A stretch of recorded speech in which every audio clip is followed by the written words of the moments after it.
And if the founder is very much like, I want to sell this as quickly as possible and make a ton of money, that's probably not the founder I'm going to work with closely. Not because I don't think they have a great product, they do, but you know what? If their product is good and their goal is to just make a lot of money, well, great, because there are a lot of marketing agencies that can help them craft those strategies. What I'm really looking for in a client is a client who has a really interesting product that solves a big problem, because High Touch Group wants to work with clients who are tackling big problems. So I'll give you a great example. We work with a particular client who is trying to tackle some major problems in the lateral flow or point of care testing space. And when I talk about that, I'm not just talking about it from they help clients put products on the market with that underlying technology. That's true. But why use that underlying technology? Well, it's relatively inexpensive to manufacture. It means that you can have these pretty advanced multiplex diagnostics in the hands of users who don't also need a really expensive piece of clinical lab equipment in order to go from sample to answer relatively quickly.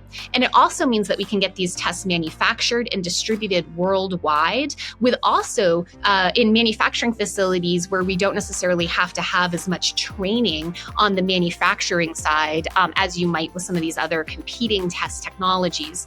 And so I really like that in a client, because they're trying to solve a big problem in a lot of ways, and not just for one disease, not just for one disease state, and not just for one geography, like not just in the United States, but worldwide.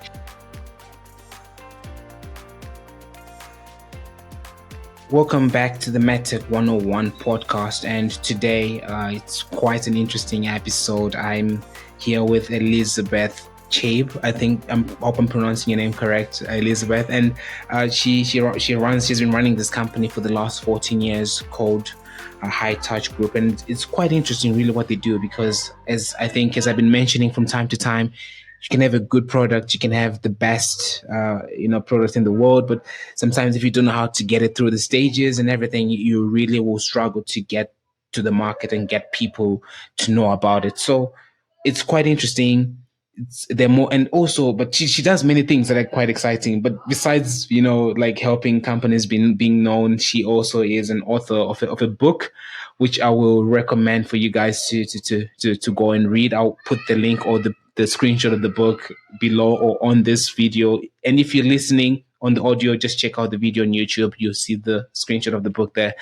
But she's also a venture capitalist, which is quite an interesting subfield within MedTech, because I think a lot of people always have heard something about them and they really don't know how to get in there, etc. So maybe you should give us a few tips. But without much delay, welcome to the podcast, Elizabeth. Thank you, Rodney. Thank you for having me. I'm excited to be here. I know you've done quite a lot of things. You're an author, you're an entrepreneur, and you're a venture capitalist. So how do you merge the three things? I know you did an MBA and an MS and a Masters of Science degree. So how has your journey been to where you are today? That is a big question. And thank you so much, Rodney, again for having me. And I think there are a couple of ways I can answer that, but I think that the through line through writing and research, through product development, through commercialization, and through venture capital is curiosity. And I think that's also, when you and I talked before, I think that was a lot of what has made you start this podcast and have conversations with others on these topics. It's curiosity. And for me, that started at a very young age. I started my first company when I was 9 years old. I've always been pretty entrepreneurial. Most of them at a young age were more like pyramid schemes than anything viable, of course. But I made a little bit of money that I was able to reinvest in larger businesses sort of as I went. And I've essentially been an owner of a company of some form since I was 9 years old, and I turned 40 next year. So it's been a little while. Some more successful than others, but I think sometimes we learn more from the failures than our successes. So other than curiosity, I think that really perseverance is the other key through line. And this is just because, I meet a lot of scientists and engineers who have developed products that are just incredible. But often they run into issues with commercialization, whether that's scaling from pilot scale to larger production, whether that's getting initial funding to even get the technology out of a lab scale and into something commercial, whether that's figuring out whether the market actually needs the products that they need or not. And for those people, the number one skill I see that they kind of have in order to do all of those things is perseverance. And I think, I hope that I have that. That is something that I try really hard to work on, is perseverance. Maybe it doesn't come to me naturally. But I think curiosity and perseverance are those two things that kind of have allowed me at least to do a lot with my career. And I think when I see other people who have done a lot, it's usually those two things, right? Those two characteristics. Nice, nice. Thank you very much. And just to get out of the way, I would not have guessed that you're turning 40 next year. So like if the guys are watching, I would have thought you're probably like in your early 30s. And so whatever you do, so whatever you're doing it correct. And yeah, and therefore looking at the things you mentioned in terms of curiosity and perseverance, I think it has to be something that has to come from within you, and it's quite exciting really, because sometimes particularly me being a biomedical engineer, that's what I studied in university. You have this kind of bias of just focusing on the product. And that's what we're trained to do. And many people will find themselves in that boat. And to start something, to create something of value, example, you get like this podcast, for example, I just started it as a hobby, essentially, and it's kind of grown a lot larger than I would have initially thought. And one of the things we spoke last week was that it's gotten to a point where I've realized that I'm now the bottleneck in this podcast growth, because like I tend to mount everything myself, and that had me thinking in terms of ways I can maybe look for other people to team up with, etc. And I think this is even something that you do in your day to day when you interact with these companies and stuff, and because you've done a lot of this and you've interacted with a lot of companies, before we even start talking about the high touch group, which I really want to focus on today, because I know you've done quite a lot of stuff, but I have to kind of narrow myself. But what could you tell us briefly about venture capital? Because I think a lot of people have asked me, Elizabeth, you won't believe it, in terms of how do people, end up working in venture capital, particularly in MedTech, because it's such a small niche field, and it's very how do I say, it's one of those jobs that you get if you know someone, kind of thing. So what are the myths and what's the reality when it comes to venture capital? Yeah, this is a really great question, Rodney, and one that is absolutely, it's a struggle, especially in medtech, because unlike biotech, which tends to be a little sexier in some ways for on the VC side, a lot of medtech honestly is incredibly important and far-reaching, and but because of the way that medtech companies tend to make money, so their business models often aren't overly friendly to the way venture capitalists make money. And I think that that's why you see a little bit more private equity support in medtech and a little less venture capital. Which can be both good and bad. I'm very opinionated on this topic, so please, the opinions are my own and not necessarily Rodney's. But in terms of venture capital, the way that I got involved is actually pretty neat and different, and a model that I think more states in the United States, as well as countries worldwide, should adopt. And that is, I work with a fund. I was appointed by the governor of the state of Maine twice now, two governors, both a Republican and a Democrat, to a venture capital organization called the Maine Venture Fund. It's funded in part by taxpayer dollars, as opposed to wealthy individuals who co-invest in a fund, for example. And what that means is that our job isn't just to pick the best companies that we think we can make a lot of money on. It's to pick companies that we think that will be good for the economic development in the state of Maine. And so what does that mean? That means that we are prioritizing companies that are hiring workers in the state of Maine, that are working on either products, services, or their business models are in service to Maine's traditional industries. Maine is a coastal state, so fishing, aquaculture are very important to us, forestry, and so on. So there are a lot of advanced bioproducts, for example, that dovetail with agriculture, forestry, as well as the ocean. And the last piece is really making sure that any economic growth in the state of Maine that we're helping propel forward is sustainable. So not just a company that's going to come and set up a big data center and we're going to get some tax funding to the state of Maine, but it's really not employing a lot of people and it's using a lot of natural resources. Those aren't the sort of businesses that we're looking to attract, even though they could bring some additional tax base to Maine. And Maine struggles, and I'm saying this not because everyone wants to be an expert in Maine, but I think that there are similarities with a lot of countries that I've lived in. I live in primarily low and middle income countries, and I have for the last 7 years. I currently live in Mexico. I was in Vietnam before that. And, what I see is that all of these countries are struggling for economic development, but the answer isn't always private venture capital. I think it's really neat when we see these public-private partnerships, because then the needs of the citizens where those companies are being developed are met at the same time as the economic development needs, of that particular government entity or tax base. So I think it's a really neat model that's been very successful in Maine.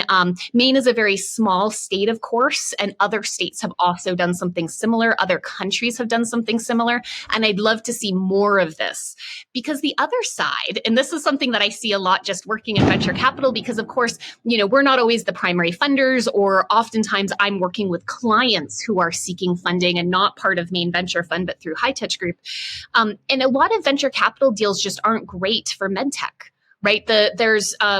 There are, for example, milestones often built into those term sheets that are just not overly attainable for medtech companies. And so I think that eventually, and I think that the time is now, especially where the market as it is, I think venture capitalists kind of have to, if they want to get involved in medtech, some of that thinking around how term sheets are structured might need to change a little bit. Alternatively, I think looking for these public-private partnership venture capital models for medtech, I think are great, because they're designed to be a little bit more flexible, to give a little bit more flexibility to these types of companies that maybe need to scale a little differently than like a SaaS company would, for example. Makes sense. No, thank you. Thank you very much for your answer. And I think the level of depth there was really nice. And then going to, because I know you mentioned that some companies come to High Touch Group as a way to also get funding, but just roughly introducing what High Touch Group is. I know it's a company where you guys are helping science, technology, engineering companies sort of like teach their markets about their value of the product they're offering, right? So it's like, whether it's helping them get their sales increase. And one thing you just mentioned right now is, you guys also helping them raise like investment capital? Is that one thing that you're also offering to them? Sort of. So what we do is, so High Touch Group is a marketing agency, but we focus only on science companies and within very specific industry verticals. So MedTech is one that I work in daily as a strategist for some of those accounts, mostly in vitro diagnostics. So whether that's clinical diagnostics or point of care testing. Now, on the investment side, very often we are brought into a company at inflection points in their business. So what I mean by that is, maybe it's a company that was started 15 years ago, a services company within the medtech space. Maybe they're an engineering design firm, right? And they've gotten by with clients and using their network and that sort of thing. When they have dry spells and they don't have as many clients, maybe they let go of some staff. Maybe they hire up when they have more clients. And, it's been like that for 20 years. And now the CEO wants to retire, or the founder wants to retire. What do? How much is that company worth? Well, they start inquiring around, talking to people in finance, and they realize that they don't quite have a business that's sellable in the same way because it's too dependent on them as the founder, and they haven't put some of that infrastructure in place in order to have recurring revenue, for example, enough leads coming into the company, that sort of thing. So we work with companies that are typically at either that inflection point or others. Very often they've been acquired by private equity and they just need to very rapidly scale their commercial efforts, so their sales and marketing teams, in order to reach the milestones that that private equity firm has set for them. And then often they've gotten in venture capital, but in order to get their next tranche of funding, they have to 10x sales, or they have to, fill in the blank with whatever the milestone is in their term sheet. This is when they bring us in, and we partner with their commercial teams and their C-suite to design, we call it a marketing strategy, but it's pretty holistic end to end with the business. I mean, it involves operations and IT and HR and sales typically, and of course the C-suite. And we work from the ground up on brand, on messaging strategy, on channel development. We develop the assets end to end to help enable sales with their commercial teams. Some companies are very early stage and they have funding, but they don't have anything. So they need websites, they need public relations, they need placement on podcasts like this one.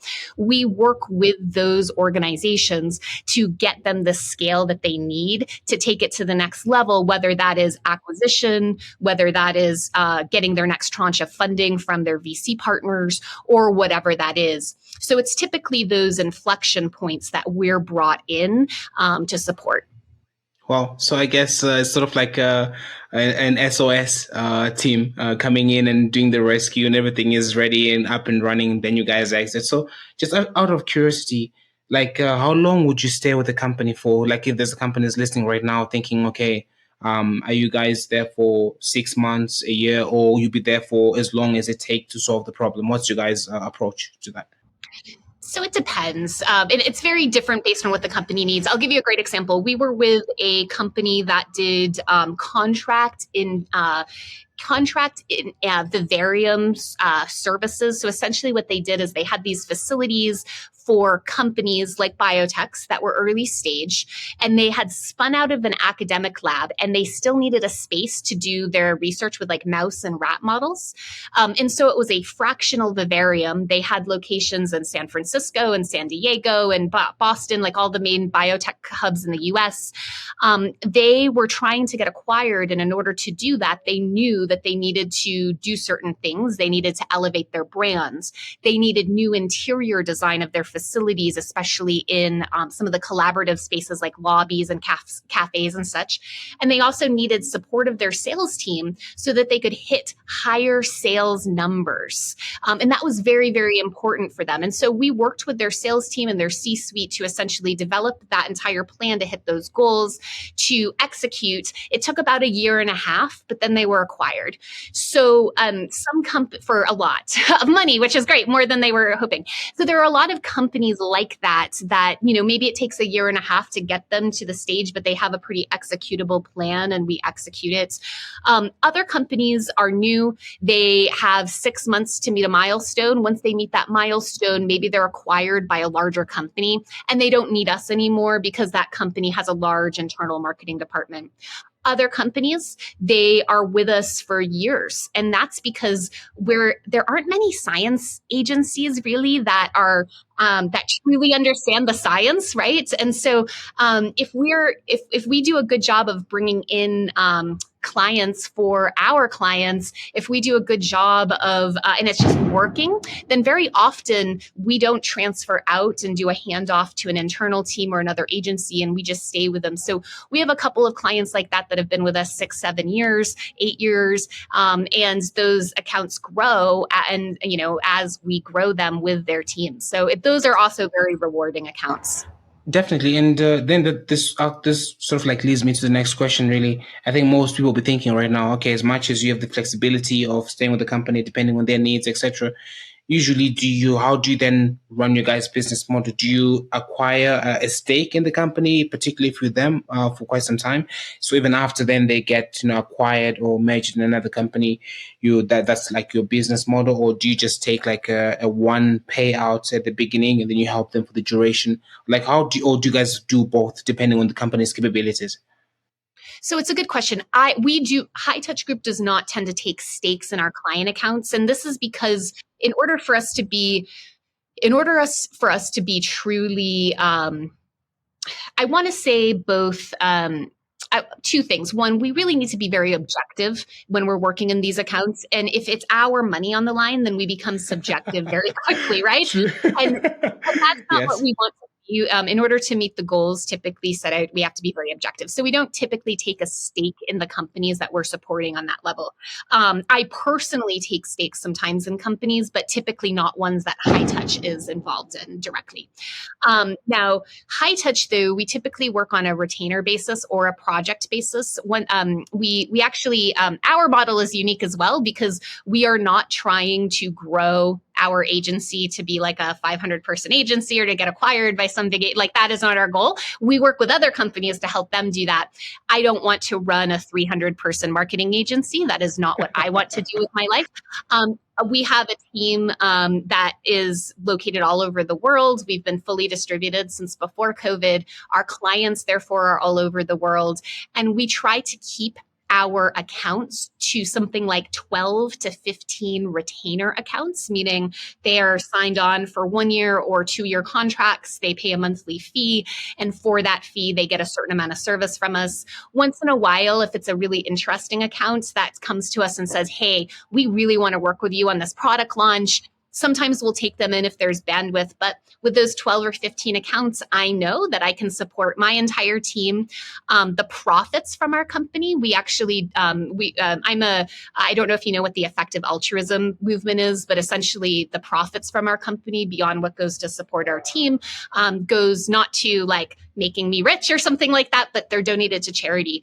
We support climate and dog rescue and public health charities around the world, and we'll continue to do so. So when we take on those projects, it's not because somebody in our company is getting rich over it. It's because we say, you know what, there is another charity that we want to support. So let's bring that account in, and then the profit from that project will go there. Wow. Well, that's really nice to hear because I would not have guessed any of what you've said today based on what I've read and everything. So it's quite good to hear that. And I think the audience is quite happy to hear that as well. And then, so this kind of then leads me like into the next part of our discussion, which was basically navigating commercialization. And I think this is one thing that you guys do. And basically talking about from, like medical innovations all the way to market success. And I guess market success is for a medical device is firstly getting FDA approved or getting the basis of the approvals, and then being able to sell that and make a return on probably 10 years of research, etc. So as you say, and that's what makes it less attractive for venture capitalists because they're not willing to wait 10 years for the turnover to come around. So like, what would you tell us? I mean, what's your like 101 in terms of from innovation all the way to market success? And I think this is something that you guys do as your specialty. Yeah. I will do first. I want to talk about what I recommend people do. And then I think, Rodney, we should talk about like how to fix the system because there's basically how do we work within the system we have and then how do we make it better someday, right? And I think you absolutely nailed it. It can be very difficult for a medtech company to go from 10 years of R&D to finally getting some sort of regulatory approval, which believe me is incredibly expensive and time consuming, more so than any, academic coming out of a research lab often understands fully how much money and time that costs. And then changing standards, especially if you aren't just US focused and you want to be in Europe, for example. I mean, IBDR, for example, is, driving people crazy right now. And then there's reimbursement and pricing, payer dynamics, value-based care, pricing pressure. So we do a lot of coaching around around product pricing and how to make that all work. But most important, and really the meat and potatoes of what we do, is talking about market access and adoption strategy. So, for example, how can we put the clinical evidence requirements, like robust clinical trial data, for example, how do we make sure that that gets into the hands of the clinicians who are going to be creating the demand for your product, or payers, so like patients, who are going to be creating demand for your product, kind of depending on, the particular business model and that particular product. How do we get other stakeholders engaged? So how do we gain buy-in from healthcare providers and systems, from healthcare administrators, and from patients? And then how do we deal with fragmented healthcare systems? Because if we're talking about a medical product, like let's say you've gotten through the hard part, R&D is done, it is approved, you can sell it. How do you sell it? It is very difficult to get, unless you know what you're doing, to create a product that is sellable into the US healthcare system, and then to actually sell it into the US healthcare system. We also do a lot of work with technology integration and interoperability, data privacy. We coach. We do not do a lot of manufacturing ourselves, obviously, because we're not a manufacturer, but we do a lot of coaching around just, hey, if you have spun out of company and you've never done this before and we're not seeing it in your business plan, like, are you thinking about scalability? Are you thinking about global supply chain disruptions for your product? What we see with a lot of medical devices, honestly, is competition and the inability of founders out of the gate to to clearly understand what makes their product different and how to capitalize on that differentiation within a crowded market, and whether the differentiation points are really important enough to the hospital systems, for example, or the patients that they're trying to sell to. So we do a lot of work kind of on the back end on just sort of coaching around these business models and making sure that some of the basics are covered. But then we get into the go-to-market strategy, health equity and access, talents, all of this stuff, but really trying to help these founders get their products to market and doing what we can to support them. That is actually a great reason why I wrote my book in the first place, because High Touch Group, we're taking on 12 to 15 accounts. We're keeping a lot of those accounts year to year. So it's not as if it's 12 to 15 new accounts. So our bandwidth is just never going to be what I would like it to be in order to help more of these founders. I firmly believe that there are far more excellent products just trapped in laboratories because they're not getting the support that they need in their academic institutions or their research institutions, to get them out of the lab. It's a different skill set. It's a commercial and business world skill set. It's not an academic and research one. And so I wrote The Giant's Ladder mostly to give these early stage company founders a little bit of a head start in just thinking about, okay, how do I start thinking about my marketing plan? How do I start thinking about messaging? How do I start thinking about channel development? How do I start thinking about my audience? A lot of founders we speak with, they don't know who they're going to sell their product to. They know it's a good product. They know it solves a problem, but they don't know who it solves the problem for and how to get it in their hands. So that's what we spend a lot of time coaching around. But the goal of the book is basically to get these concepts into more founder or potential founders' hands so that they can kind of get thinking about this stuff and not rely on a marketing agency necessarily right away. And then once they've got a little bit of funding and capital in place, then they can work with agencies and they'll actually know what they're talking about. And so the agency isn't, kind of doing some of that beginner stuff, I'll say, from a marketing perspective. Well, nice. That's a really extensive answer to everything that you mentioned in terms of what people are experiencing, what you guys are helping them with, why you got like only 12 to 15 accounts at a time. So I think, does that then put a lot of pressure on you? Like, do companies compete to be on your books, and how do you guys go around filtering that? Because I think if you also explain to people what your criteria is in terms of what you look for them to get onto your books, then that also can give them a bit of clarity. So could you give us an insight in terms of what's the selection criteria for companies Yes. for you to work with them? Yep. That's also a great question. And it's one that we change and, we adapt because markets change. The biggest qualifier that I look for is, we'll do the initial meeting with the founder. And if the founder is very much like, I want to sell this as quickly as possible and make a ton of money, that's probably not the founder I'm going to work with closely.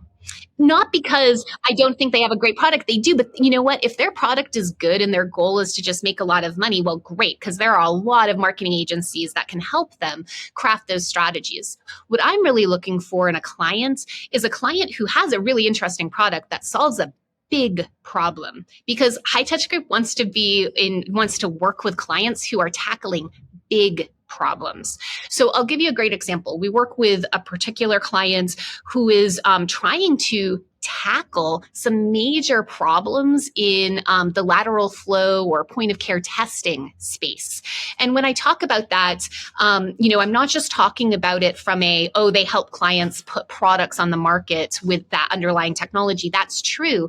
But why use that underlying technology? Well, it's relatively inexpensive to manufacture. It means that you can have these pretty advanced multiplex diagnostics in the hands of users who don't also need a really expensive piece of clinical lab equipment in order to go from sample to answer relatively quickly. And it also means that we can get these tests manufactured and distributed worldwide, with also in manufacturing facilities where we don't necessarily have to have as much training on the manufacturing side as you might with some of these other competing test technologies.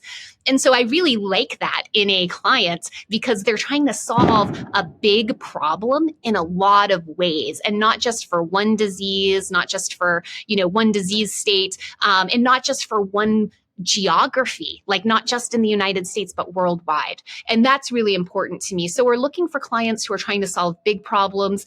We're talking about MedTech because that's what this podcast is, but we also work with clients in the climate tech space and on the space tech space, and also in robotics and AI, who are trying to also solve big problems in those areas. And so that's the number one qualification. And then the second one is really, honestly, when you have 12 or 15 accounts and that's your capacity, you want to make sure that it's teams that you want to work with. So again, we're looking for people, I know it sounds weird, but people we vibe with. I know that sounds weird, but I mean, you're dealing with stressful situations. Sometimes you're traveling with these teams. They have to be able to listen to you if you're giving difficult advice about a product or about a plan for getting a product to market that maybe they've come up with. And they have to be able to trust you, and you have to trust them. And so making sure that when you're in that relationship with a client, or when you're thinking about getting into one, that it's a client that you vibe with a little bit, that makes all the difference. And then lastly, obviously, we have to be able to keep the lights on. So if it's a client that does not have funding yet, or a prospective client that does not have funding yet, we have to take on that account very carefully. If it's somebody who I believe is an inch away from getting funding and we just need to be there to support them in getting there, great. But I can tell you that a lot of companies don't have funding. They come knocking on the door.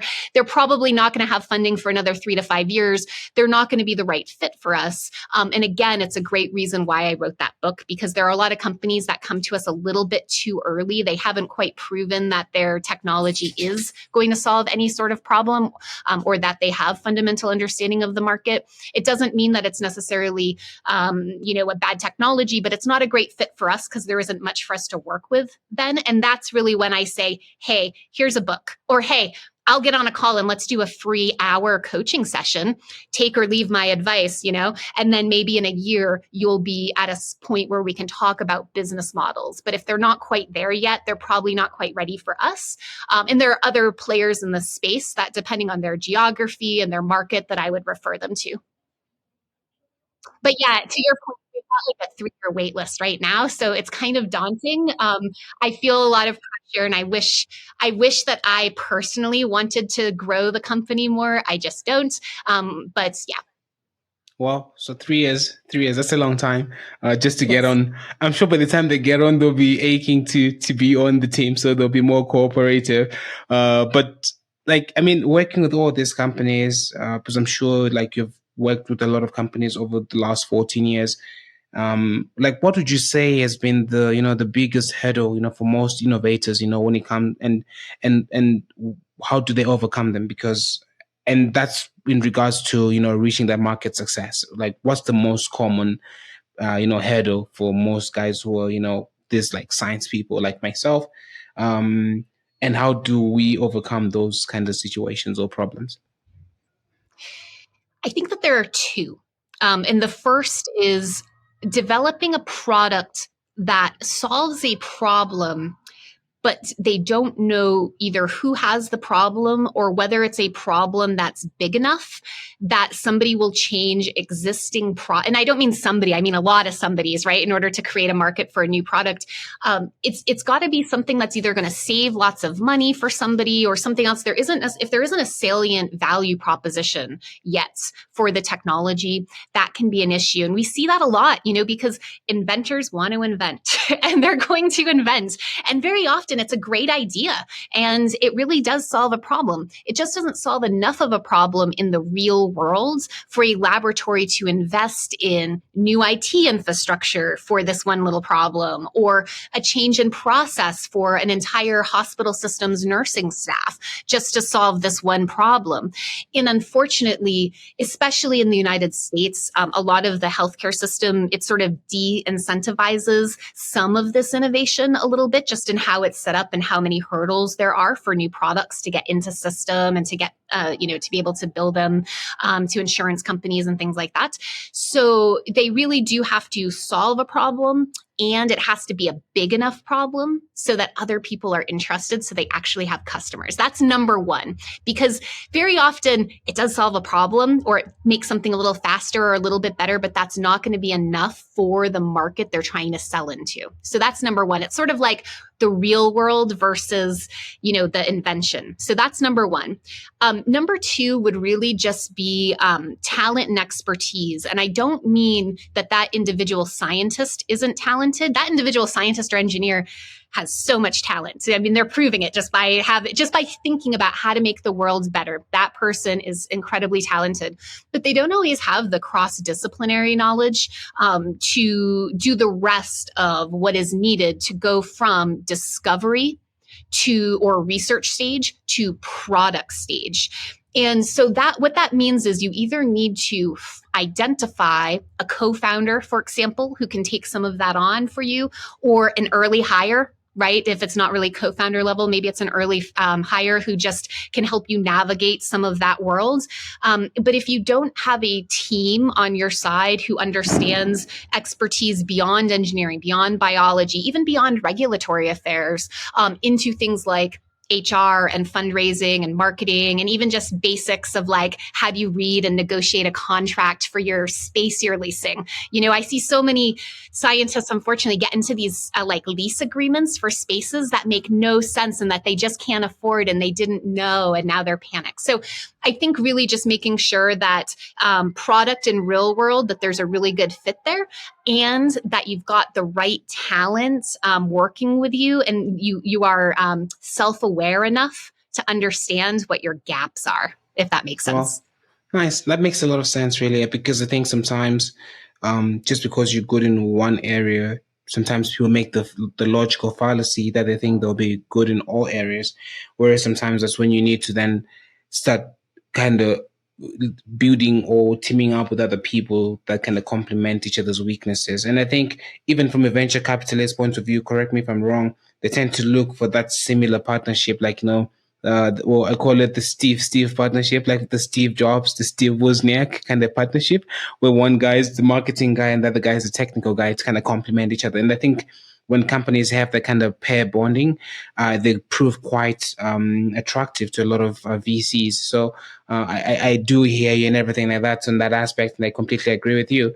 And then sort of like, coming towards like the end of our episode today, it's like, in terms of like, what are your thoughts in terms of like the market right now, where things are? I know you already touched on a lot of that, but in terms of like, where do you see things going in the future? Do you think you always work this way? Do you think that maybe also even for the high touch group? Do you think you guys will expand more as the companies keep getting more, or you're going to try to maintain that niche market for yourself?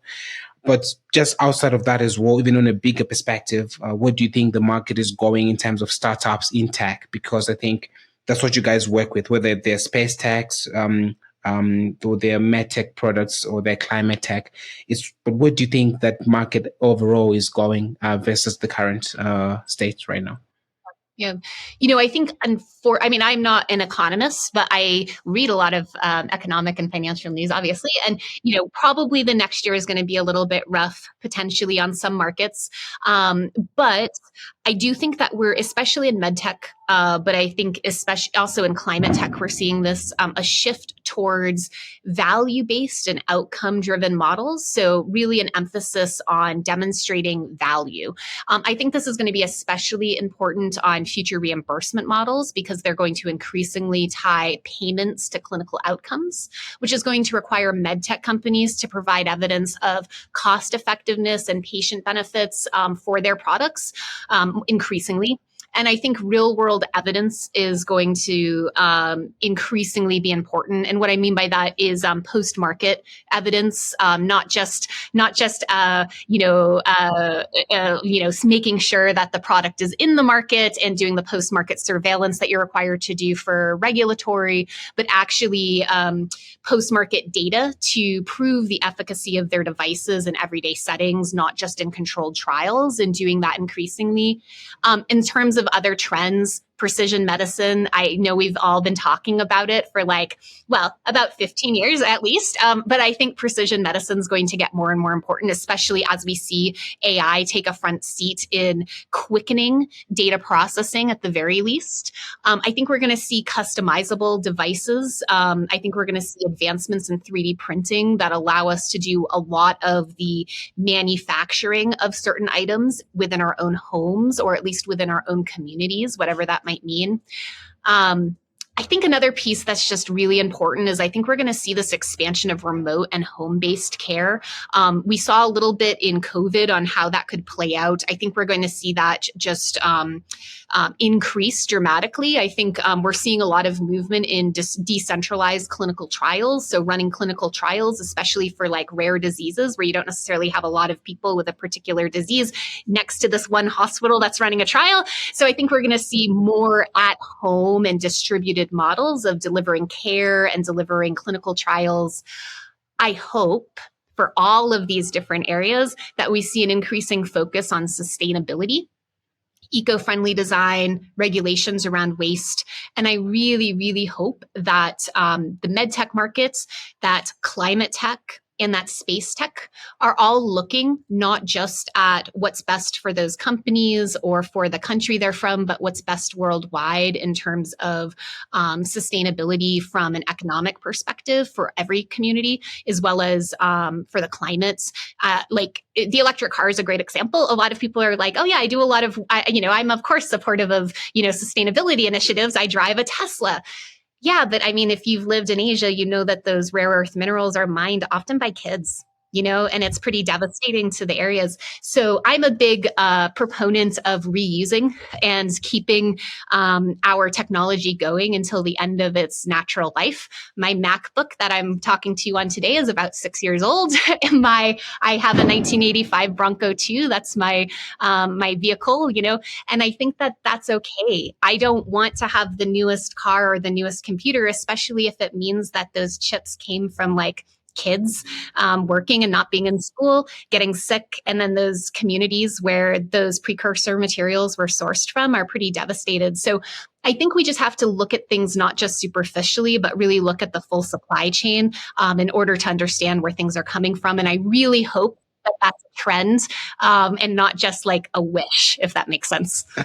No, definitely. I really agree with you, the things you said in terms of where things are going. And to quickly summarize it, I think is one thing that I've also noticed that the world is going towards telemedicine, which is basically at-home care with doctors, with access to doctors from anywhere in the world, digital health, how can we get more medical stuff on our phones, and AI. I think those are sort of the three main things that are happening in medtech right now. And I think that every single tech companies thinking, okay, how can we adopt AI in our work?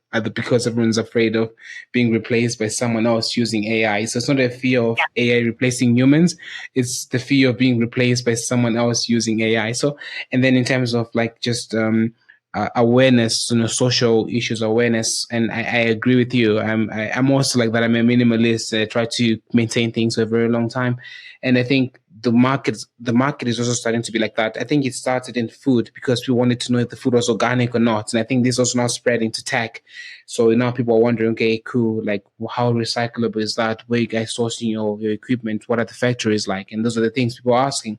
So it's really nice to hear all of that. And before I let you go, Elizabeth, looking at the time, I'll just ask you one last question in terms of like if people want to reach out to you, want to get hold of you, do you guys attend conferences? Do you guys, since your team is worldwide, how can people get hold of you? And I'll be putting those links of everything you mentioned right now, like on our episode below and in the description for people to access those links. So I think you guys are providing a huge immense value to people to navigate this sort of like jungle essentially to get to that market success. So yeah, I don't know, how can people get hold of you? Sure. So you're welcome to reach out, hightouchgroup.com. We have a contact page. That form doesn't go to no one. That goes to several of us, including myself. I will probably see it. And if it's important enough, somebody on my team will put it in front of me and make sure that I see it. You can also reach me via email, elizabeth@hightouchgroup.com. If I don't respond, it's probably because I am running a conference or something for a client. And so I'm just a little busy. But if I don't respond, then somebody else will. So that's a great way to get in touch. You can also go to elizabethchabe.com and learn more about my book and my public speaking engagements and some of my podcasts that I'm on and things like that. So yeah, I'd say reach out however you can. I will get back to you. All right, cool. Thank you. So yeah, thank you very much for coming on the podcast. And guys, I'll be putting all those descriptions and everything she mentioned below. So thank you. Hey, thank you, Rodney. Great to be here. Thanks so much.